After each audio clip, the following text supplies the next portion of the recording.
1950년대에 있었던 일입니다. 심리학자 솔로몬 에이시라는 사람은 인간의 판단이 얼마나 쉽게 흔들리는가 이 부분을 실험하기 위하여서 한 가지를 진행했습니다. 그는 참가자들에게 아주 단순한 문제를 보여주었습니다. 바로 이 방법인데요. 한쪽에는 기준이 되는 선을 두었습니다. 그리고 다른 쪽에는 이 길이가 다른 여러 개의 다른 선을 두었습니다. 그리고 이렇게 질문했습니다. 이 기준이 되는 선과 다른 선 중에 같은 선은 어느 선입니까? 라고 질문을 했습니다. 정답은 너무나 분명해서 틀릴 수 없는 문제였습니다. 어린아이도 맞출 수 있는 수준이었습니다. 그런데 이 실험에는 한 가지 장치가 있었습니다. 참가자 한 명을 제외한 나머지 사람들은 모두 이 실험자가 미리 섭외한 배우들이었습니다. 그래서 이 섭외한 배우들에게 이 실험자가 말하기를 여러분들은 틀린 답을 맞는 답이다라고 말씀하세요. 전혀 다른 선을 가지고 이 선이 기준선과 같습니다라고 말하세요. 라고 짰습니다. 결과는 매우 충격적이었습니다. 참가자의 약 75%가 한 번 이상 다수의 틀린 답을 맞는 답이다라고 말을 했습니다. 그리고 전체 응답의 약 32%는 명백히 틀린 답을 맞는 답으로 선택했다는 것입니다. 이 실험을 통하여서 이런 걸 결론을 냈습니다. 사람은 자신의 눈으로 진실을 보고도 다수가 틀리다 하면은 다수가 틀린 방향으로 가면서 그쪽을 따라가는 경향을 가지고 있다라고 이 예시라는 사람은 말했습니다. 심리학에서는 이것을 동조라고 부릅니다. 사람들은 진리보다 분위기를 따르고 사실보다는 다수의 의견을 따르는 존재라는 뜻입니다. 그런데 놀랍게도 이 현상은 2000년 전 예루살렘에서도 그대로 나타났습니다. 아까 말씀드렸듯이 오늘은 종료주일입니다. 예수님께서 십자가를 지시기 위해서 예루살렘에 입성하신 날입니다. 그래서 오늘부터 예수님께서는 본격적으로 십자가에서 피 흘려 죽으시기까지 고난의 연속을 당하시는 모습을 보게 됩니다. 그날을 맞이해서 환호하는 자리에서부터 십자가까지 이르는 그 과정을 잠깐 살펴보면서 말씀을 듣겠습니다. 첫 번째는 환호하는 무리들입니다. 예수님이 예루살렘에 입성하시자 사람들은 겉옷을 길에 펴고 종려가지를 흔들며 외쳤습니다. 우리가 앞에서 가고 뒤에서 따르며 소리질러 이르되 호산나 다윗의 자손이여 찬송하리로다 주의 이름으로 오시는 이여 이 호칭을 계속하면서 소리를 질러댔습니다. 그들의 외침은 열정적이었습니다. 다른 성경을 보니까 도시 전체가 흔들릴 만큼 진동이 날 만큼 큰 환호였다라고 밝히고 있습니다. 그러나 이 환호는 예수께 대한 어떤 믿음이라기보다는 예수께 뭔가를 기대하는 그 기대에서 나온 환호였음을 우리가 알 수 있습니다. 군중들은 예수님을 이렇게 생각했습니다. 로마를 무너뜨릴 유일한 지도자, 유대 민족을 회복시킬 구약에서 말씀하시는 다윗 같은 정치적 지도자, 메시아. 그리고 심지어는 자신들의 지금 팍팍한 현실을 바꿔줄 수 있는 유일한 능력 있는 지도자가 아닌가. 이 기대를 가지고 예수님을 환호한 것입니다. 그러나 예수님께서는 그들의 기대에 부응하지 못합니다. 잡혀서 죄인들과 함께 그들 앞에 섭니다. 그때에 이 군중들이, 즉 환호성을 질렀던 사람들이 이 모습을 보고 이제는 이렇게 외칩니다. 그들이 소리질러 이르되 그를 십자가에 못 박게 하소서 라고 외쳐댑니다. 같은 입에서 전혀 다른 외침이 나온 것입니다. 우리는 여기 두 가지를 확인할 수 있죠. 첫 번째는 인간 신앙의 변덕, 이 변덕을 보게 되고요.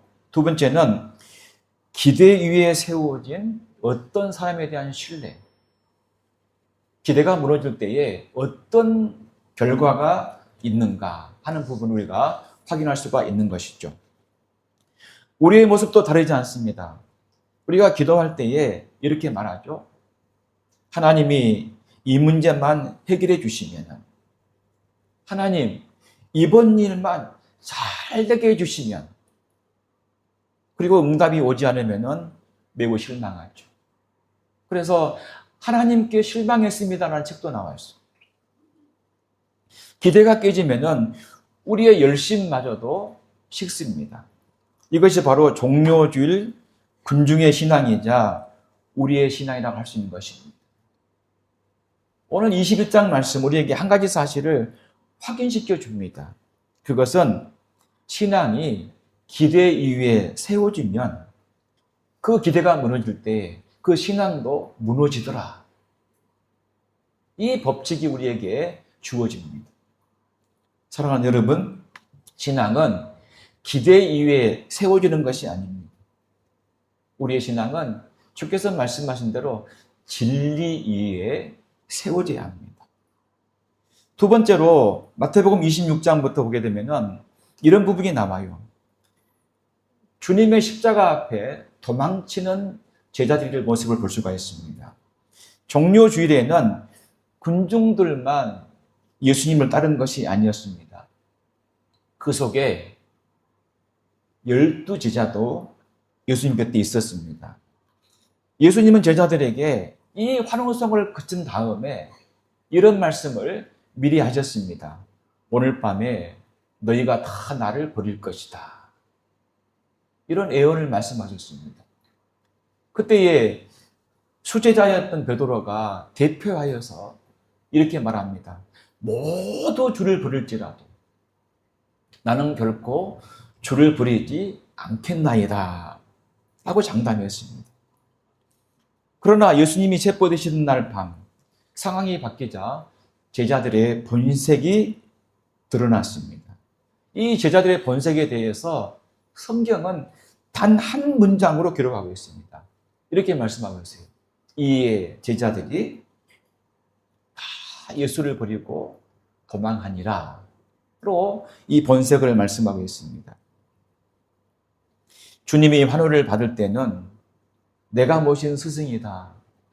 내가 모든 걸 버려두고 따랐던 이분이시다. 한 긍지와 자부심을 가지고 있었습니다. 그리고 군중들과 더불어서 예수님을 열렬히 환영할 수 있었습니다.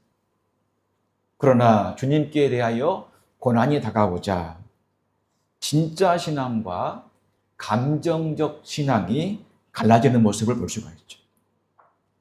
제자들이 고난당하시는 주님을 버리고 도망친 이유는 단 한 가지입니다. 그것은 두려움 때문입니다. 본인들도 체포될까 봐서, 이에 고난당할까 봐서, 이로 말미암아 자기들의 인생이 주님과 함께 무너질까 봐서. 그런데 제자들은 주님보다도 자기 안전을 선택했습니다. 우리의 신앙도 많은 시험대에 오릅니다. 우리가 교회 안에 있을 때에 또 우리의 삶이 평탄할 때는 신앙을 고백하기 쉽습니다. 그러나 사회에서 혹은 직장에서 불이익을 당할 때에, 그리고 내가 그렇게 크게 이루고 했던 사업이 흔들릴 때에, 또 우리 같은 경우에 비자 문제가 생길 때에, 혹은 외로움과 강박이 몰려올 때에, 경제적 혹은 건강, 혹은 자녀의 문제가 생길 때에, 사실 우리는 그때 드러나는 것이 진짜 신앙인 것이죠. 특별히 타국에서의 삶은 우리의 신앙을 시험하는 광야와 같다는 사실을 저는 깨닫습니다. 우리의 어떤 문제를 해결해 줄 사람이 별로 없어요. 의지할 것이 별로 없습니다. 늘 미래가 불확실해요. 우리는 외국인이기 때문에 그렇습니다. 그래서 우리는 종료주일의 군중보다도 겟세마네의 제자들이 우리와 더 닮아있다는 사실을 우리가 확인할 수가 있는 것이죠. 장담했던 제자들이 주님이 체포되시자 도망을 칩니다. 이런 말미암아서 그들은 신앙의 본색을 드러내는 것이죠. 이것이 바로 두 번째의 모습인 것을 우리가 확인할 수가 있습니다. 세 번째는 침묵 속에 십자가를 지시고 끝까지 그 길을 가신 주님의 모습이 이번 고난 주간에 나오고 있습니다. 군중들은 변했습니다. 심지어는 제자들도 떠났습니다. 이제 예수님께서는 혼자 남으셨습니다. 그리고 재판을 통한 신문이 이어집니다. 그때 우리 주님의 태도이시죠? 이렇게 말씀하고 있습니다. 대제사장들과 장로들에게 고발을 당하되 아무 대답도 아니하시는지라 라고 말씀하고 있습니다. 우리가 억울한 일을 당할 때에 많은 사람들은 변명합니다. 합리화를 제시합니다. 그런데 우리 주님께서는 아무 대답도 아니하시는지라 라고 말하고 있습니다. 다만 빌라도 앞에서 주님 재판받을 때에 빌라도가 옳은 말을 할 때에, 즉 주님께 대하여 옳은 말씀을 할 때에 이 말만 하셨어요. 너가 하는 말이 옳도다. 그리고 빌라도가 엉뚱한 말을 할 때는 전혀 대답지 않으셨습니다. 이거 주님의 어떤 일에 대한 태도인 것을 우리가 확인할 수가 있는 것이죠. 변명하지 않으셨고 자신을 변호하지도 않으셨습니다. 왜냐하면 예수님께서는 자신께서 왜 이 길을 가시는지 알고 계셨기 때문입니다. 주님께 있어서 십자가는 실패가 아니라 사명이셨고 억울한 죽음이 아니라 계획된 구속이었기 때문입니다. 심지어 군중들은 외쳤습니다. 그의 피를 우리와 우리 자손에게 돌릴지어다 라고 말했습니다. 이 잔인한 외침 속에서도 예수님은 뒤돌아서지 않으셨습니다. 이것이 인간인 우리와 하나님이신 예수님의 결정적인 차이인 것이죠. 사람은 상황에 따라 마음이 바뀝니다. 그러나 예수님께서는 십자가 앞에서도 마음이 바뀌지 않으시고 이 길을 묵묵히 가셨다는 사실을 우리가 확인할 수가 있습니다. 말씀의 결론을 맺겠습니다. 우리는 어느 길에 설 것인가? 종료주일에서 이 십자가까지의 길에는 세 종류의 사람이 등장합니다. 그렇죠? 환호하는 군중들이 있었습니다. 두 번째는 도망가는 제자들이 있었습니다. 세 번째는 우리 주님이 계셨습니다. 이 세 모습은 모두 2000년 전 모습이지만은 사실은 오늘 우리의 모습이다라고 볼 수 있습니다. 어떤 때 우리는 군중처럼 우리의 신앙이 지극히 감정적일 때가 참 많습니다. 또 어떤 때는 우리의 신앙이 제자들처럼 어떤 두려움에 휩싸여가지고 흔들리는 신앙을 가질 때가 참 많습니다. 그렇다면 이 군중들의 모습과 이 제자들의 모습은 우리의 모습인 것이죠. 그러나 우리가 따라가야 할 분이 계십니다. 군중 아닙니다. 제자들도 아닙니다. 십자가까지 끝까지 가신 그 사명을 이루신 우리 주님을 따라가는 것이 우리의 신앙인들의 참된 자세인 것이죠. 성도 여러분, 우리는 타국에 살면서 많은 불안과 압박 속에 살고 있습니다. 그래서 주님께 종종 이렇게 기도하죠. 하나님, 이 문제를 해결해 주십시오. 길을 열어 주십시오. 우리의 삶의 안정을 주님께서 은혜로 허락해 주십시오. 라고 기도합니다. 그러나 종료주일에 주님은 우리에게 묻는 것이죠. 너는 나를 문제의 해결자로, 이 군중들처럼, 이 제자들처럼 너는 나를 문제 해결자로 믿고 따르느냐? 아니면은 십자가의 은혜로 너의 구원을 이루실 주님으로 따르느냐? 이 사실을 묻고 있는 것이죠. 우리가 주님을 환영하기는 쉽습니다. 종려가지는 흔들기 쉽습니다. 그러나 주님께서 가신 그 길, 십자가를 지고 가는 길은 어렵습니다.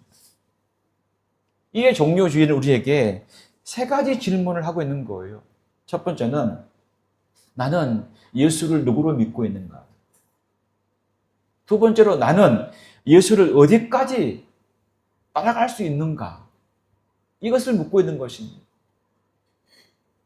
세 번째로 나는 환호의 신앙인인가? 십자가의 신앙인인가? 이 세 가지 사실을 묻고 있는 것이죠. 우리 주님께서 말씀하십니다. 이렇게 말씀하시죠. 누구든지 나를 따라오려거든 그랬습니다.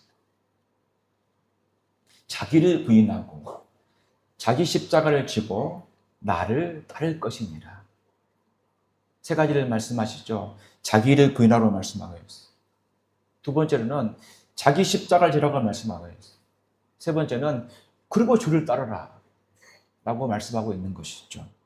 바라기는 종료주일의 환호에서 멈추지 마시고 자기를 부인하고 자기 십자가를 지고 끝까지 주님을 따르는, 그래서 어떤 상황에서도 흔들리지 않는 주님의 제자로 살아가시는 여러분 될 수 있기를 간절히 바랍니다.